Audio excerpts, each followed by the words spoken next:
Pero para sa akin, syempre masakit. Pag minsan nga, kahit gusto ko siyang kausapin, hindi ko na lang siya kinakausap. Syempre, pag kinausap ko siya, tapos ganun ang salita niya, ay mas lalo niya maiisip yung ano. Minsan, inaano ko na lang din siya, yung iniintindi ko na lang din. Pero, mas malamang yung, nung kasagsagan talaga ng bulong niya, mas lamang yung tinitingnan ko na lang siya, pagka yung hindi ko na lang siya kinakausap. Kasi pag kinausap ko siya, tapos narinig ko gano'n ang salita niya, parang pagsagot niya parang sa akin, yung tutulo na agad yung luha ko. Lalo siyang ayaw ko naman ipakita sa kanya na gano'n. Dahil kung siya nga kinakaya. Sobrang hirap ko, ngayon ko lang aaminin. Imaginin mo yun, one Joyce, araw-araw kailangan kong bunuin. Araw-araw yun. Namin po. 5, 6, 7, 8, 9, 10,000! Back to my YouTube channel. It's been a while since my last vlog. So, matagal-tagal din tayong hindi nagkapakpak talk. So, for today's vlog, nagbabalik ang Kapakpak Talks and our guest for today, ang kakatapos lang ng kanilang challenge, ang Top Cell TV! So, guys, ako, tapos na yung challenge ko. Noong September, kami ay Team Amihan. Anong team basic? Ang tawag kasi ang tawag kasi sa namin, sa team, binansagan ko siyang team basic. Kasi yung punchline ko na basic. So, kami ang team basic kasama si Konsehal Lando. And ang Tia Elsa, sa mga hindi nakakilala, siya po si Tia Elsa. Shout out po sa inyo lahat! Yes! So, tapos na ako ng September, nung Team Amihan. Ang tatay naman nung October, which is Team Subasco. And sila, nakakatapos lang nung November, ang Team Tulay. And hindi man sila nakagraduate, pero ang kanilang revenue ay tumataginting na 1,645. mas mataas pa kay Kakonsi, which is 1,2. So, dahil kasi ang sipag namin mag-live, di ba? Halos araw-araw talaga kami nagla-live, walang patid. Oo, Hindi masipag katulad. kami. Oo. Masipag kami mag-live. Hindi kasi katulad. Nung ako kasal sa challenge, bihira lang ako mag-live tsaka si Kakonsi. So, ayan. Anyway, so, sa mga hindi nakakilala, ayan, pwede po ba kayo magpakilala? Tabsel? Yan, ako po si Aisel. Siya naman. At ako si Topage. Kaya tinawag na Top Cell. Yes, kaya po sila tinawag na Top Cell, yung kanina pangalan is pinagsama, which is Topits and Izel. So, ayan guys, sa mga hindi pa nakapanood, ulitin lang natin yung naging interview nila kay Kuya Noli, nung kasali naman si Kuya Noli sa challenge. So, in-interview namin ni Kuya Noli ang Top Cell. Sa mga hindi nakapanood noon, gumawa din ako ng sarili kong video. So, ayan. Sabi doon ni Kuya Noli, kaya siya gustong-gusto din pumunta dito na subukan. Isa kayo sa dahilan daw, di ba? Sabi niya. Isa Opo. sila sa dahilan kung bakit gusto pumunta dito ni Kuya Noli noon sa Bukana. And, ayan, dahil gusto niya ng hatiran ng tulong. So, bakit nga ba kayo gustong tulungan ni Kuya Noli? Ano po ba? May mga sakit po kayo? Ano po yung mga sakit nyo? Bali, napanood po ni Kuya Noli yung vlog dati ni Kuya Jeff na tinulungan ako ni Kuya Jeff na yung sa gamot po para hindi ako ma-dialysis. Napanood daw ni Kuya Noli kaya naisip niya ako na tulungan. Tapos ngayon, nung pagpunta namin sa pagpunta natin sa Bicol, nalaman niya na bukod sa ako ay may sakit, pati si Topits ay na mild stroke din. Parang nagkaroon siya ng parang naging isa kami sa plano niya na tulungan. Ayun po. Sadya pong napakaraming sakit. So, ngayon po is, ano pong sakit nyo? As of the moment. Bali si Topits po, ongoing pa rin po yung gamot niya sa mild stroke. Ako naman po, hindi ko po alam kung bakit habang tumatagal, parang naiiyak na agad ako eh. Hindi po, parang imbis po na mawala, parang padagdag po siya ng padagdag. Siguro dahil hindi sapat yung yung gamot na nabibili ko. Kaya imbis na mabawasan siya, parang siya, nadadagdagan. May gumagaling, tapos may panibagong dumadagdag. Ayun. Bali, bukod sa diabetes ko na meron siyang sa baga. Na ayun naman po ngayon parang nagamot naman po yung tubig sa baga, pneumonia, tsaka yung bukol. Ang isa ko pong mas lalong hanggang sa mga oras na ito, hindi nawawala sa isip ko yung sa kidney. Ayun, kapag ang araw-araw kong pinagdadasal sa Diyos na sana after 6 months, pag nagpa-check uli ako ng creatinine, Okay na. maging okay na siya. Kasi yun ang lagi ko talagang iniisip, yung sa kidney ko. Yung diabetes ko, na yun sabi ng doktor, Captain na. oo, hanggang sa huling hiling ako daw, kasi mapagod ako, tataas ang sugar. Mapuyat ako, tataas ang sugar. Pag napalampas yung kain ko, tataas ang sugar. Kaya parang tinanggap ko na sa sarili ko na habang buhay na yun. Pero yung mga komplikasyon, ayun yung iniisip ko. Kasi kapag iniisip ko, paano na pag hindi ko na kaya magtrabaho, iniisip ko din siya. Paano siya? Kasi hindi naman siya pwedeng magtrabaho. Iniisip ko, sadya, paano siya?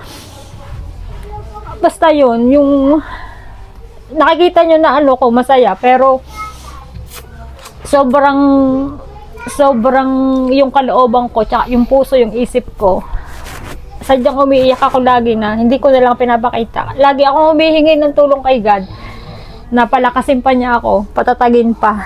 Kasi sobrang hirap talaga ng may sakit. Kahit yan, sa ganitong pagkakataon, sadyang napapayak ako kasi sa parang ito, na ilalabas ko yung kung anong nararamdaman ko. Kasi wala akong mapagsabihan dahil sa pamilya ko, hindi ko masabi kasi may sakit din yung magulang ko, tsaka yung iba kong kapatid. Basta pinakikita ko na lang sa kanila na malakas ako. Kasi pag nakita nila na mahina ako, yung nanay ko mas lalo siyang nanghihina. Kaya pag sa ganitong pagkakataon na may nagtatanong sa akin, yun, lumalabas yung tunay na nararamdaman ko. Na sadyang hirap na talaga ako. Tulad ngayon, bumili ako ng gamot kanina. Akin lang, 1,603. Akin lang yun. 3 klaseng gamot lang yun. Isang insulin, yung isa sa kidney, tsaka isa sa puso. 1,603. Insulin yun, 2 araw lang. Isipin nyo, saan kami ng Diyos ko araw-araw kinukuha yung mga pangangailangan mo yun. Kaya sadyang kahit pagod na ako, kahit minsan masama ng lasa ko, pinipilit ko pa rin sadyang magtinda. Yes. So, ano ba mga nararamdaman mo, Ate Isel? Tulad nung nung isang araw, hindi ako nakapag-insulin. Kasi minsan naubusan din siya ng ng stock. Magdamag ako, hindi nakatulog kasi tumaas yung sugar ko. Siyempre kumakain ako. Tumaas yung sugar ko, magdamag ako, hindi nakatulog. Kasi ihi ako ng ihi. Makati yung buong katawan ko. Tapos hindi ako mapakali. Ganon. Tapos pag iihi ko, yun doon ako natatakot yung umihi ako. Ang iniihi ko, yung parang umihi ako ng sabon. Sobrang bula niya. Kasi ayun daw yung, sabi ng doktor, ayun na daw yung sintomas talaga na nasisira na yung kidney. Kaya kailangan kong bilhin yung 71 isa na sa kidney. Sadyang kahit siya, hindi naman daw pwede sa akin yung generic, kailangan talaga branded. So kailangan ko talaga kaya nagpapasalamat din ako nung dumating dito si Kuya Noli, napanood nyo naman yung binigyan kami ng pambili ng gamot. Sadyang ang laking tulong talaga nung Kaya lang, sa laki ng maintenance namin, sadyang lang, tas nasabayan pa, naubos yung namin, gasol, yun, kaya naubos din yun, tas yun nga, yung bumili ako kahapon ng 1.6, akin lang na Napasang lapang Oo, tapos kahapon, wala na talaga ako mapagkuhanan, kasi, siyempre, bukod sa gamot, may iba pa rin gastusin. May tago-tago akong kwintas na Diyos, na sobrang nipis na talagang parang sinulid na siya sa nipis. Hindi ko sinabi sa kanya, kailangan ko talagang may bilhin ulit na gamot. Baka sakali ako, sinangla ko. Tapos nagulat ako dun sa presyo. Kahit ganun siya kanipis yun, nabili ko naman yung nakabili ulit kami ng gamot. Kaya talaga, mahirap ang So, nagsangla ka kahapon ng gold. May bala ka bang tubusin siya? O meron, sabi nga niya sa akin, kasi hindi ako makapaniwala dahil para talaga siyang sinulid. Kahit ako hindi ko kayang isuot. Parang ganito, sobrang nipis. Mas manipis pa dyan kasi tinamaan ko lang yun sa sa ripa. Ngayon, nagulat ako kasi 8,000 daw yung sangla. Sigad. Yung sagad niya 8,000. Hindi ko sinangla ng 8,000 kasi sabi ko nga, tutubusin ko. Sinangla ko lang ng 5,000 kasi pangako ko yun, bibigay ko dun sa apo ko. Sabi ko para sa kanya yon. Hindi ko, sabi nito, hindi mo pa sinagad para mas marami pang mabili. Sabi ko hindi kasi baka pag sinagad ko, hindi ko na matubos. Hindi ko siya sinagad. Yun, binili ko agad ng Tapos yung tindahan namin, dinagdagan ko yung laman. Gawa nga ng merong mga nangungutang na mga taga-construction, tagal magbayad. Kaya ipinuno ko doon sa yung iba. Yun, na uli. Ubus na uli. So, ayan guys, hindi halata sa kanyang physical appearance na siya may maraming sakit. Pero ayan, marami siyang sakit na hindi nyo nalalaman. May diabetes siya, lifetime na to. Ang alam ko, wala nang gamot pag nagkamero ka na, hindi na siya gumagaling eh. Tapos sa kidney. So nababasa ko yun pag nagfi-Facebook ko, nababasa ko kapag foamy daw yung ihi mo, kapag mabula, yun, may komplikasyon ka nga daw sa kidney. And ayun yung nararanasan niya. Tapos yun, minsan nga bumababa yung sugar mo or tumataas. Pag bumababa yung sugar, anong nararamdaman mo?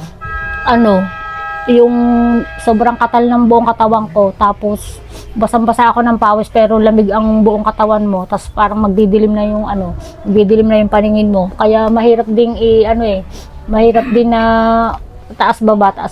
Mahirap Mahirap i-maintain. Mahirap pagka hindi ka agad ako nakakain. Halimbawa, nagtitinda ako, sa sobrang busy ko hindi ako nakakakain naman.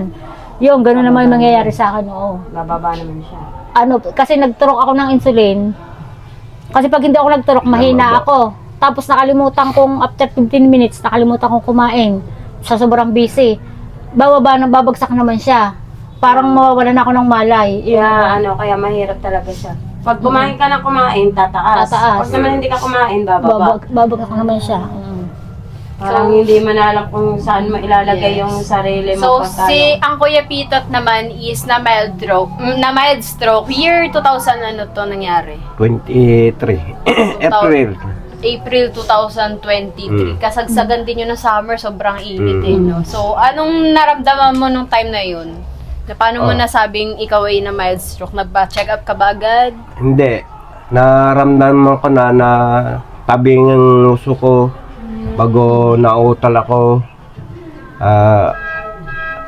bago nervyos, nangangatal, bago yung daliri sa kamay, bigla nang naganyan kung hindi ko ituwid. Yun. So, anong ginawa mo nung mga panahong yun? Nung nararamdaman mo yun? Di nakain ako, itinigil ko ang pagkain.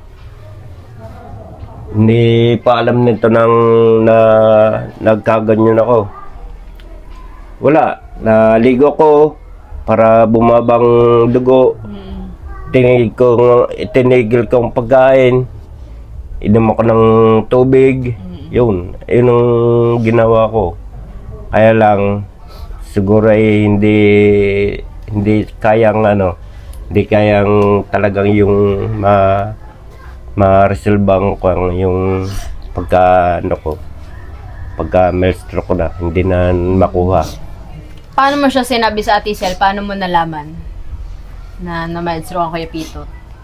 Hindi, pag-uwi ko pa nung na mild stroke siya alas 2 ng hapon. Tapos umuwi ako alas 11 galing sa trabaho. Noon ko pa lang siya dinala ng memorial. Tapos pagdating nung ospital, humihingi ako ng pampers aid kasi na nga siya utal na siya Sabi ng doktor doon, normal lang daw yung wala daw silang bibigay. Sabi ko, paano normal umurong na yung dila niya.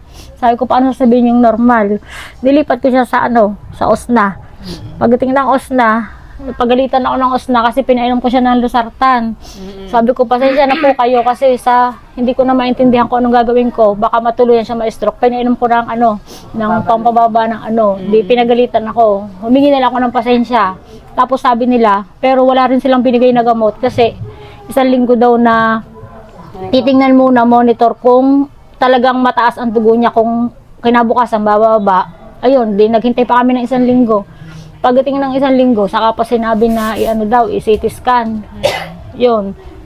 Saka pa yun nga, nakita na may bara na yung niya, yung ugat niya sa sa utak. Tas ayun din, Joyce, yung panahon na sobrang hirap ko. Ngayon ko lang aaminin.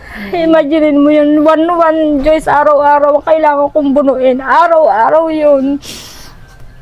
Sadyang iyak ako ng iyak minsan sa banyo. Isipin nyo, 1-1, araw-araw. So, paano mo siya natustusan ng mga panahong yun? Halos hindi na ako natutulog. Kahit gabi, gusto kong gawing araw para makapagtinda. Sadyang kahit sa trabaho, naglalako ako ng nag-aalok ako ng mga isda. Napasok ko sa trabaho, may dala akong mga isda. Kahit tinutokso na nila ako para daw akong si Ingay Palot. Kasi lahat daw dala ko. Totoo lang. Lahat yung kinaya ko. Tiniis ko, hindi ako nagagamot. Hindi ako nag-i-insulin. Pinaubaya ko sa kanya. Kasi takot na takot ako. Takot ako. Baka matuluyan siyang ma-stroke o ma-atake siya. Sobrang takot ko talaga. Halos hindi ako natutulog. Hindi ko alam, wala namang tumutulog sa amin. Walang tumutulog. Pambili ng gamot. Sadyang kinaya ko kasi sabi ko, Lord, ako na lang. Sa akin mo na lang ibigay, huwag na sa kanya kasi kaya ko. Kasi dati po naoperahan na rin ako. Nagkaroon ako ng tumor.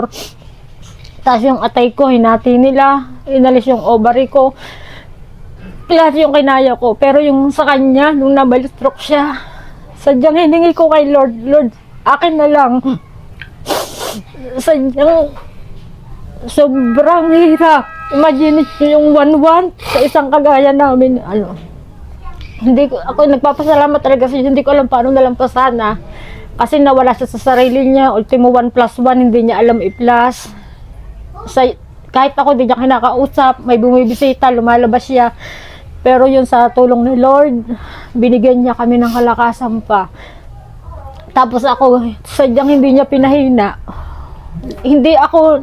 Ni minsan, hindi ako nanumbat kay Lord na, Lord, bakit hindi ako nawalan sakit? Bakit ako, ang daming masasamang tao? Bakit ako? Bagos ako, lagi nagpapasalamat na maraming salamat. Kasi sa kabila ng lahat ng binigay niya, na pagsubok na hanggang ngayon, nagpapasalamat ako kasi hanggang ngayon nananatili ako matatag. Ayan, kaming dalawa ay magkasama. Yun na lang ang laging pinapanalangin. Kahit ako na lang sana, akin na lang lahat ng sakit. Wag na lang sa kanya. Pero awa ng Diyos naman, yan, may bulol pa siyang pero malakas naman siyang Sadyang hindi ko pinababayaan, kahit wala na akong gamot, sa kanya na lang, sadyang pinaubaya ko dyan. Nagagalit pa nga ako sa kanya pag wala siyang gamot. Sabi ko, ba't hindi niya sinasabi na wala na palang gamot? Kasi maselan yung kanya yung sa trader daw, sabi yung sa high blood, pag tinigil mo yung maintenance mo, baka biglang tumaas. Yun ang kayo natatakot ko. Kaya minsan pag naririnig ko siyang yung utal na utal, tinatanong ko agad siya kung hindi ba nasa maanlasa niya. Kaya noong dapat hindi siya sa ayon yung sumama noon sa atin sa sa Bicol, hindi ako pumayag na maiwan siya kasi ayokong maiwan siyang walang kasama. Kasi iniisip ko nga, yung pagtulog niya, baka gano'n, basta lagi siya iniisip ko. Bago hindi naman siya masabi dito sa amin. Yun nga, tamo noong siya ay na-stroke, wala siya isa mang pinagsabihan. Sabi ko, masama ang lasa mo, hindi ka man na nagsabi dyan, nandidiyang ka sa inyo, hindi ka man lang nagsabi. Sana, nadala ka ng ospital, maaga pa. Bino mo na, stroke alas 2, alas 11 ng gabi ko pa siya nadala sa ospital. Tanda ko nung araw na yun, nagtatanong-tanong siya kung wala ba daw tayong pang-BP noon kasi parang tumataas na yung dugo niya. So ikaw bilang Sino nagtatanong? ang Kuya Pitot nagtatanong sa amin kung wala naman na kami noon. Hindi ko nga yun alam. So ang TLS ay kapatid ng Kuya Pitot, ng Kuya Topit. So anong pakiramdam mo? Ba't nga pala hindi ka nagsabi dito? ikala ko kaya ko. Mm. Kala ko maano po, malalampas ako yung nararamdaman ko. Ikaw, Ate Elsa, anong pakiramdam mo na ganyan? Anong pakiramdam na ganyan yung sitwasyon ng isa sa kapatid mo? So, sila po kasi magkakapatid, guys, is may kanya-kanya silang sakit, iba't iba. So, sa Kuya Pitot, anong feeling na ganyan? Ayaw ko magsalita. Nung nalaman mo na med stroke ang Kuya Pitot, anong naging reaction mo? Noong una, wala akong reaksyon. Kasi hindi ko naman siya nakikita eh. Pero nung nakita ko siya, nung nakausap ko na siya, siyempre bilang bunso naman ako, wala naman din ako magagawa. Hindi ko rin naman siya masuportahan. Pero para sa akin, siyempre masakit. Pag minsan nga, kahit gusto ko siyang kausapin, hindi ko na lang siya kinakausap. Siyempre, pag kinausap ko siya, tas ganun ang salita niya, ay mas lalo niya maiisip yung ano. Minsan, inaano ko na lang din siya, yung iniintindi ko na lang din. Pero, mas malamang yung, nung kasagsagan talaga ng bulon niya, mas lamang yung tinitingnan ko na lang siya, pagka yung ano, hindi ko na lang siya kinakausap.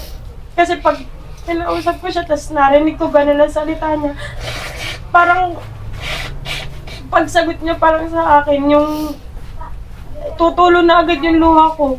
Lalo siyang maaano, ay ayaw ko naman ipakita sa kanya na ganun. Dahil kung siya nga ay kinakaya niya, eh ba't kami ba siya yung may katawan? Di, ano na lang, support na lang kami. Di yun nga lang, pagdating sa financial, pare-parehas lang po kaming ano, dahil kagaya ko, hindi na lang po ako nakakapagtrabaho. Tapos yung asawa ko naman po ng mga panahon na yun, eh, ano lang, minimum lang din ang sinasahod. Di yun, gano'n na lang. Pag minsan sinisilip-silip na lang namin pag wala siyang kasama dahil nagtatrabaho pa na ng Ate Isel. Pero talaga, ayaw ko kung nararamdaman yan. Mas of all, mas hindi ko siya masyadong inaano. Hindi mo kinakausap para hindi na siya mabulol-bulol. Hindi ko inaano yung ano niya eh. Kasi, kunyari, nagsalita siya. Tapos, makakausap ko siya. Iba yung salita niya. Parang sa akin parang masakit na kagad yun. Baka sa harap niya, umiyak ako, mas lalo siyang maaano.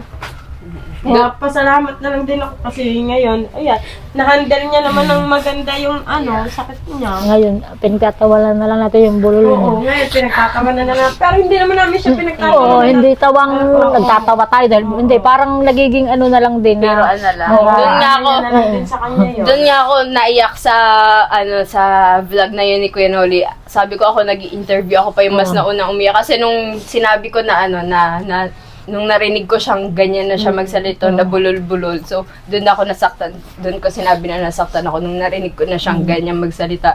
Tapos, nung sinabi ko doon sa time na yun, sabi ko, minsan nga umuoo na lang ako kahit hindi ko naiintindihan.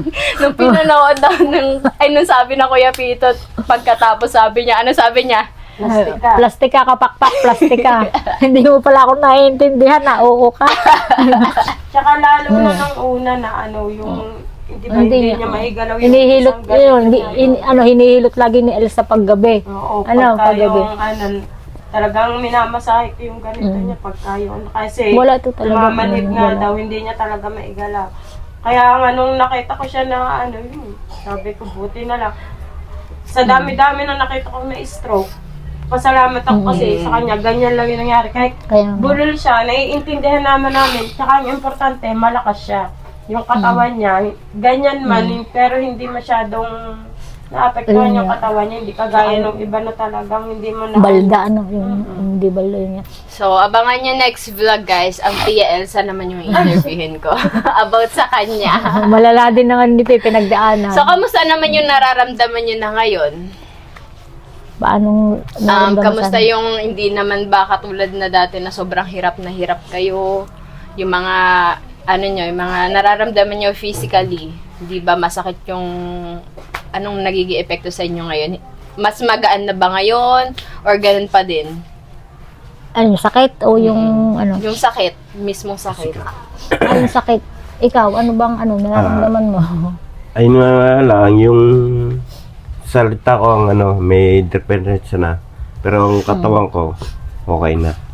Pero Kahit ngayon, ako'y ano, magtrabaho, pwede na. pero ngayon kaya Petot, di ba dati nahihiya ka talaga. Ngayon, hindi Okay naman na, na. okay na. Kaya Eh, matanggap na. Oo.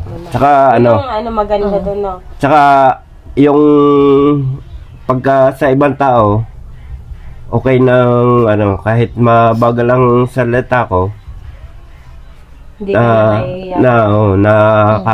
natutuod ka ng mga sinasabi ko. Kasi ba't ka naman mahihiya eh? Kung yung iba nga, di ba, walang diferensya pero walang ikaw nga ganyan ka pero nakakatulong ka.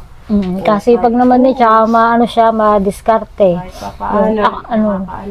Ako naman, ay di, sadyang mahirap ang may sakit na diabetes Tapos ang akin may mga komplikasyon na sa mahina na yung baga ko. Pag ako nagtrabaho, halimbawa nagtitinda ako, sadyang ako pagkatapos noon, mahina. Pero pag ako may insulin, ay sadyang kalakas ko. Pag lang ako nauubusan ng insulin, di ako halimbawa 3 araw na hindi na ako nakakapag-insulin, hindi na ako makakagawa niya. Sadyang mahina na ako. Masama ng pakiramdam ko noon. Tapos yun yan, lagi kong pinagdadasal na sana pagkatapos ng 6 months na na pag-inom ko ng gamot sa kidney, sana na siya, mawala na yung protina. Kasi yun daw sobrang taas na ng protina yun ang kailangan daw mailabas ko, maiihi ko. Kaya tuwing iihi ako, sadyang yun ang minomonitor ko. Pero pa rin ganun pa din yung ihi ko, mabula pa din siya na parang may sabon. Di ba ang sabi mo, after 6 months sana gumanda yung result ng creatinine mo. Yung ng kidney mo, sa result ng creatinine nakikita. Ang creatinine ko, baligtad, mababa. Dapat Pero mataas siya. dapat normal. Hindi rin, akala ko, natuwa ako nung una. Kasi pag daw mataas yung creatinine mo, di ba, pangit yun. Kasi ayun yung mga dinadialysis. Nung mababa, sabi ko, mababa. Kaya lang, kahit sa sarili ko, nagtataka ako, bakit ganito yung ihi ko? Tapos, nung sinabi ng doktor na sobrang taas ng protina, na hindi maganda yon, doon ko naintindihan na kaya mababa ang creatinine ko. Tapos, sobrang taas naman ng protina. Yung pala, yung sugar ko, hindi ko na naiilabas ng ihi. Naka-stack na siya sa kidney. Kaya siya ay, sobrang taas ng protina. Yun. Ay di, ayun ang inaano ko. Yun ang pinoproblema ko ngayon. Pero, sa isip ko naman, tsaka pakiramdam ko, hanggat may insulin ako, kalakas ng katawan ko. Kita mo nung nung nagpunta tayo ng sobrang hirap ng pinagdaanan natin. Pero sadyang nagpalakas sa akin yun na. Yes. Oo, So, pero talagang insulin talaga ang dapat hindi mawala sa yung mga insulin. gamot mo. So, ayan. At yung bag ko. So, ayan. At dahil tapos na natin silang paiyakin, ito lang naman talaga ang purpose ng ating vlog. Pasalamat tayo Wala at ko ba? Sabi ni Kapakpak, kaya ako nandidinig, tutulungan ko siya mag-interview. Yung pala, sasamahan ko silang umiyak. hindi ka naman nag-interview So, kaya ko ginawa tong vlog na to dahil para di malaman nyo, makilala nyo din kung sino ba sila. Sa mga hindi nakakalam pala guys, sila is mga kapatid ni Konsehal Lando. Ang Tia Elsa at saka ang Kuya Topits. Kapatid sila ni Konsehal Lando. So, pasalamat tayo at may bago tayong nakilala sa pamamagitan. Hindi ko alam kung nakilala tayo niya sa pamamagitan ni Kuya Noli, pero maraming salamat at may bago tayong supporters ngayon, si Ninong William. Thank you po. So, ito, dapat sa ko pa ito ibibigay? Sa birthday ko. Sabi niya, baka wala na silang gamot ngayon, may gamot pa ba sila? Sabi ko, ibibigay na ba natin? Baka wala na kasi silang pangbiling ng gamot. So, sakto-sakto pala, sinabi ng tita kahapon is nagsangla kayo ng gold. Tapos, sabi ko, sige po, pwede naman po ngayon na. So, 10,000 from Ninong William! Thank you po, Sir William. Thank you po. Hindi po alam sa palipat kami. 3, 4, 5, 6, 7, 8, 9, 10. 10,000 from Ninong William! Thank you po, thank you. Thank you. Message mo ako nagbigay ng unti-unti thank you. Ito, 1,000 galing sa Ninong William. Thank you kami. At ako na magpasalamat. So, ayan, pangdagdag niya daw pambili ng gamot. So, anong masasabi niyo kay Ninong William? Sir William, maraming salamat po. Napakalaking tulong nito sa panggamit namin. Hindi lamang sa yung challenge nyo kami sinuportahan. Kung hindi hanggang ngayon, tapos na ang challenge, sinusuportahan nyo pa rin kami. Thank you. Thank you. Yes, grabe. Sa maikling panahon, sabi ko nga, 1 linggo ko palang nakikilala si Ninong William, pero madami na agad siyang natulungan sa pamilya namin. Marami na agad siyang napaiyak. So, ikaw, Ate Isel, ano ang masasabi mo kay Ninong William? Salamat po. Wala akong masyadong masabi, kundi ano. Sino pa nabibili doon? Salamat po. Nakakahiya po kasi hindi po ako sanay na, kasi nahihiya po ako yung pagkahuga yung may nagbibigay. Minsan iba ho yung interpretasyon ng iba. Kala nila Oo. nanghihingi tayo. Ako yung ganun po. Pero sadyang hindi naman po kami tumitigil ng ano. Lalo na ho ako, hindi ako tumitigil sadya ho ng paghahanap buhay para maitawid yung pangangailangan namin. Pero yung iba, sa totoo lang, inaakala nila na parang nagpapanggap ka lang, sabi ko nga, ang swerte yung lahat. Hindi nyo dinadanas yung dinadanas namin, dinadanas ko. Kaya sa mga taong ginagamit ni Lord para matulungan kami, ay po Sir William, maraming salamat po talaga. So, gamitin na din natin itong pagkakataon para magpasalamat sa mga sumuporta sa atin nung kasali tayo sa challenge. Unahan mo, Tia Elsa. Yun nga po pala, maraming salamat po sa lahat po na sumuporta sa amin. Simula pa lang po sa challenge ni Kapakpak, challenge ng Kuya Lando, hanggang sa challenge po ng Tapsel. Maraming salamat po. Kaya po ako isa nagpapasalamat dahil kasama rin po nila ako, hindi man po lagi-lagi, pero nakasama rin po nila ako dun sa challenge na yun. Nakita ko po kung paano po ninyo sila sinuportan. Kaya maraming salamat po sa inyo lahat. Sila na lang po yung magbabanggit kung sino-sino po kayo. Yan. Thank you po ulit from Elsa, Tia Elsa, ng Team Basic. Yes. Oh, Kapakpak. Ako outro. Outro na ako. Ikaw mo nakapagpapito. Isahin yung mga Abangan nyo na lang po next vlog, guys. Ibibigay ko sa kanila yung listahan. Lahat ng mga nag-super chat sa kanila. So, abangan nyo na lang sa vlog nila. Pero, salamat po ulit sa Sir William. Yung mga tatandaan ko po, Sir William, Sir Jojo, Kuyang Emmet, Victor Ali, Sir Jaggernaut, Sir Ruel, Ninong Dani, Sir Ruben. Ayun po, yun hindi ko matandaan yung iba. Oo, Ninong Pogi. Tsaka po yung, anong tawag doon? Ay, na lang po ulit ni Kapakpak. Abangan nyo na lang po sa channel nila. Kuya Pitot, last message. Maraming salamat po sa mga sumuporta sa amin ng challenge. Talagang hindi nyo kami pinabayaan hanggang sa huli. Thank you po. Maraming salamat po. Thank you. Yes. So, ayan, maraming salamat po sa mga sumuporta sa Team Basic. At ngayon, maraming salamat kay Ninong William. Grabe, ang tanda ko na ngayon lang ako nagkaninong. Thank you so much, Ninong. Isa kang napakalaking blessing sa pamilya namin. Ginamit ka ni Lord para magbahagi ng blessing mo para sa amin. Sa Maraming nangangailangan. Maraming salamat, Ninong William. And asahan mo, malaking tulong itong ipinaabot mo para sa kanila. Sabi nga ni Ninong William, paiyakin mo sila. Success sa Ninong William. Maraming salamat po ulit, guys. Dalawang pamilya na pinaiyak mo sa pamilya namin. Kaya maraming salamat po talaga. Thank you po. Thank you. Thank you so much po. Thank you po. Thank you. God bless you po. God bless po sa inyong lahat. Maraming salamat po. Bye, guys!